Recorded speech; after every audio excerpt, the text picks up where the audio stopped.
दुनिया को एक तकलीफ दे अंदाज में ये सीखना पड़ रहा है कि व्लादिमीर पुतिन एक मेगलोमैनिक है, लेकिन पुतिन से पहले भी रशिया ने बहुत से मुबालगा आमेज ख्यालात को लागू किया। इस वीडियो में हम आपको 8 भारी मशीनें दिखाएंगे जो रशिया ने बनाई थीं। इनमें जेट प्रोपल्शन के साथ एक स्लेज भी है जो एक मुतजस्सिस जहाज ऐसी गाड़ी लगती है जो किसी साइंस फिक्शन फिल्म में दिखाई गई हो। तो ये वीडियो काफी दिलचस्प होने वाली है, लिहाजा गुड टू नो देखते रहे। हम नंबर 8 और 2B1 ओका के साथ शुरू करेंगे, जो कि एक खुद से चलने वाली बंदूक थी जिसे रशिया ने 1950 की दहाई में बनाया था। ये एक खुद से चलने वाली एक ऐसी बंदूक है जो मुस्तकिल तौर पर गाड़ी पर नस्ब होती है। जैसा कि अब देख सकते हैं, एक आम आदमी को ये पूरी चीज एक बड़े बैरल वाले टैंक की तरह नजर आती है। 2B1 ओका को बड़ा कहना एक अंडरस्टेटमेंट है। ये गाड़ी जिसका वजन 55 टन से ज्यादा है, मोबाइल न्यूक्लियर एक्सप्लोसिव्स को फायर करने के काबिल बनाया गया था, जिसकी सिर्फ ट्यूब ही 20 मीटर लंबी थी। इसके मुकाबले में एक आम टैंक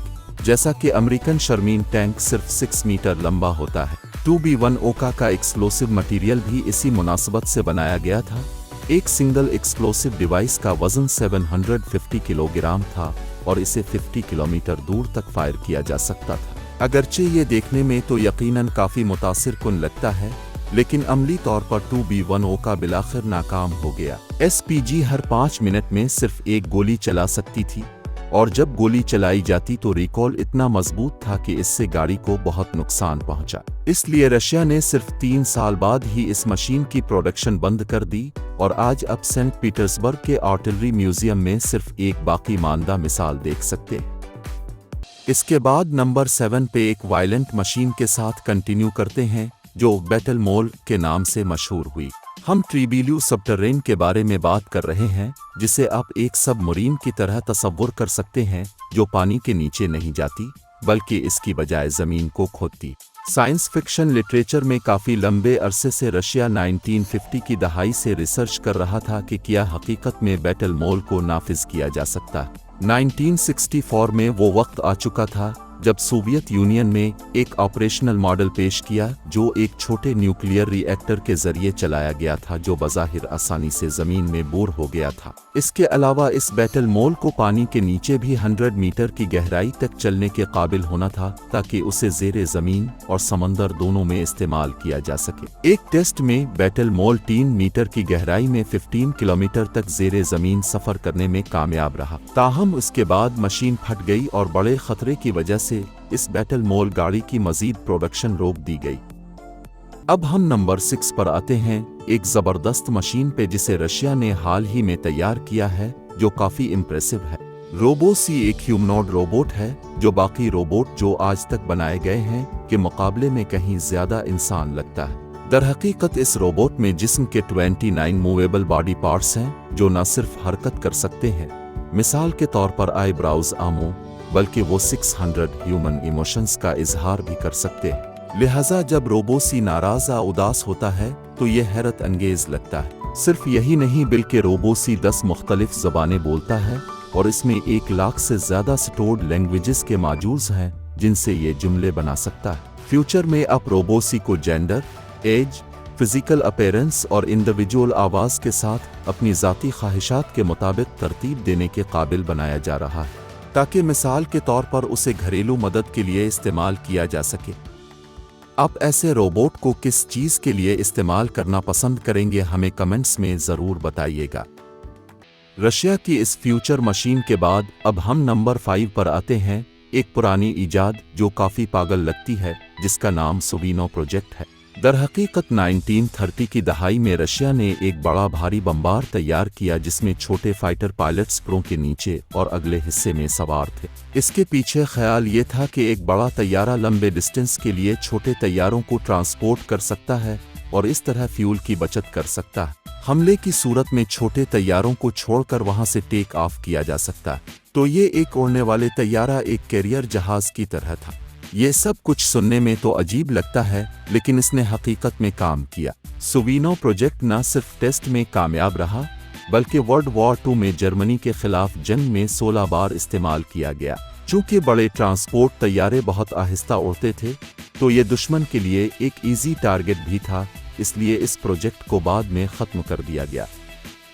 نمبر 4 سے پتہ چلتا ہے کہ سووینو پروجیکٹ ہی ایئر کرافٹ کے میدان میں رشیا کی وائلنٹ انوینشن نہیں تھی۔ یہاں ہم آپ کو کیسپین سی مونسٹر دکھاتے ہیں جسے 1964 اور 1965 کے درمیان ڈیزائن کر کے بنایا گیا تھا۔ یہ مضحکہ خیز مشین ہوائی جہاز نہیں تھی بلکہ ایک نام نہاد گراؤنڈ ایفیکٹ وہیکل تھی۔ اس کا مطلب یہ ہے کہ یہ وہیکل اصل میں اڑتی تھی، لیکن یہ بہت کم اونچائی پر ہی ایسا کر سکتی تھی کیونکہ اڑنے کے لیے اسے زمین یا پانی کی ضرورت ہوتی تھی۔ اس آئیڈیا کے پیچھے خیال تھا کہ کم اونچائی کی وجہ سے کیسپین سی مونسٹر، جسے ایفشل کے ایم بھی کہا جاتا تھا، یہ سمندر کے اوپر دشمن کے ریڈار میں دکھائی نہیں دیتا تھا اور نہ ہی سونار کے ذریعے اس کا پتہ چلتا تھا کیونکہ یہ اب بھی پانی کی سطح سے اوپر اڑ رہا تھا۔ یہ بہت بڑی مشین 100 میٹر لمبی تھی، اس کے پروں کا پھیلاؤ 40 میٹر تھا اور یہ 550 ٹن تک کا سامان لے جا سکتی تھی۔ لیکن اگر آپ یہ سمجھ رہے ہیں کہ یہ کولاسس سست تھا تو آپ غلط ہیں۔ در حقیقت KM 500 کلومیٹر فی گھنٹہ کی رفتار سے بھی پرواز کر سکتا تھا۔ 1980 میں ایک مشین کے حادثے کے بعد رشیا نے اس کی مزید پروڈکشن روک دی تھی۔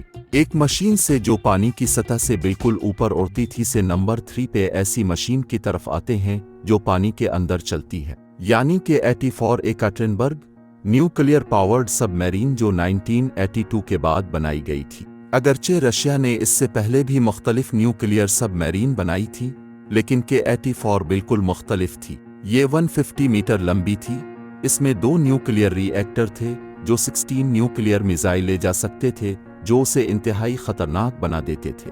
یہ اب بھی ایک انڈر سٹیٹمنٹ ہے۔ 2011 میں جب K-84 ایک خشک ڈاک میں تھا، وہاں جہاز پر ویلڈنگ کے کام کے دوران آگ لگ گئی تو 4 نیوکلیئر میزائل سب میرین میں تھے۔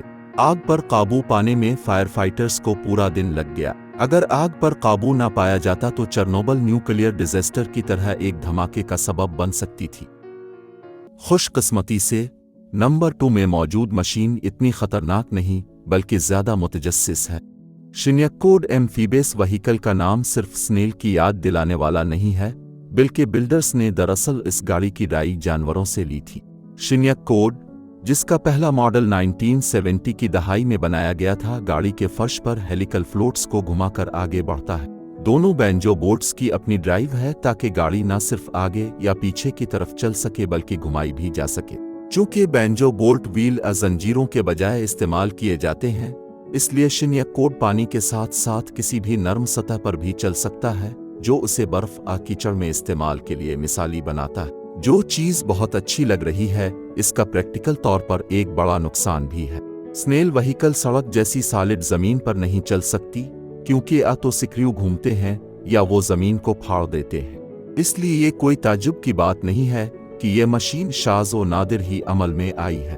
اس کے علاوہ حیرت کی بات یہ ہوگی اگر آپ نے ابھی تک اس ویڈیو کو لائک نہیں کیا، لہٰذا ابھی لائک کریں۔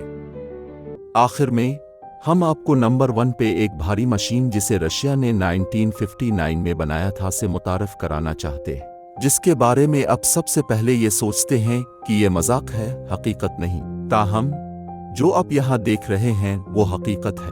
یہ عجیب مشین سیور 2 ایروسلیڈ ہے جو نارتھ رشیا کے دور دراز دیہاتوں تک لیٹرز اور پیکیجز پہنچانے کے لیے استعمال ہونے والی تھی، جو اس سے پہلے صرف ڈاک سلج کے ذریعے ہی قابل رسائی تھے۔